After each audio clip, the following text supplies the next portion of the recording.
John Shirley is Managing Director of an international freight forwarding company. It's based in Dover, but John actually at the moment is in Saint-Omer in France. John, thank you so much for joining us. Just clarify why you're in Saint-Omer. Is it because of difficulties you foresee in terms of your trucks moving backwards and forwards between France and the UK? Good afternoon. Yes, indeed. If you get to Europe before the end of this year, you get settled status, and that's basically why I'm here. I sold my house in the spring, a house which I dearly loved, and made this move here to a rented property with the help of a fine gentleman here. You know, I don't think it's actually a case of just prices rising. I'm concerned that as a forwarder, we employ hauliers. We engage hauliers from the continent. 99% of the food coming into the UK and other items, you know, components for production lines and so on and so forth, and our exports are on foreign trucks. There's hardly any British trucks at all.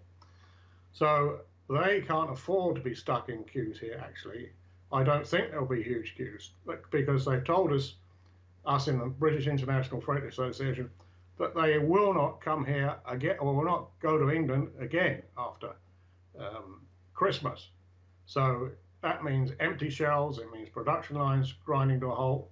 It's a huge risk that this government is taking, and I do not understand why they're doing this. To me, it's economic suicide.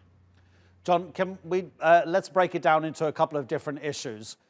Customs forms and customs declarations. What is a company like yours looking at in terms of the extra duties that will be placed upon it to comply with new laws, whether there's a deal or no deal? I mean, there's going to be change either way, we know that.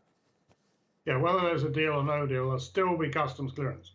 And for example, there'll be customs clearance between Glasgow and Belfast, which I find utterly ridiculous. And our colleagues over there in Northern Ireland are really angry about this. So imagine every day crossing the Irish Sea, there's 5,000 trucks. Going through East Kent, there's 13,500 trucks.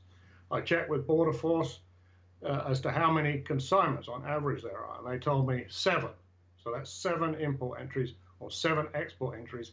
That's to be done by basically hardly any clerks at all. We used to employ 2 customs clerks, and they retired. And I don't think there's very many over here in France, to be honest. So and what about border checks and what many people are warning in terms of the delays for products getting into the UK, also going the other way around? I mean, I've already heard some German hauliers say that, you know what, we're not actually going to drive to the UK because it's just too much of a hassle. I've heard from the British side, companies saying that we've been turning down job offers which are worth tens of thousands of pounds because we simply don't know what's going to happen on January the 1st. Yeah, I do not understand, as I say, the motivation for this, but yeah, if those trucks don't come, I mean, as I say, it's going to be a real problem for everybody. It's not, and I do worry about people who are vulnerable, people who are already suffering because of the COVID, who are dependent on food banks. I mean, what food is going to be there for them to eat? John, thank you so much indeed. John Shirley is a man whose company moves goods from between the UK to the European Union and the other way around, and time is running out for the two sides to reach a trade deal before things change on the 1st of January.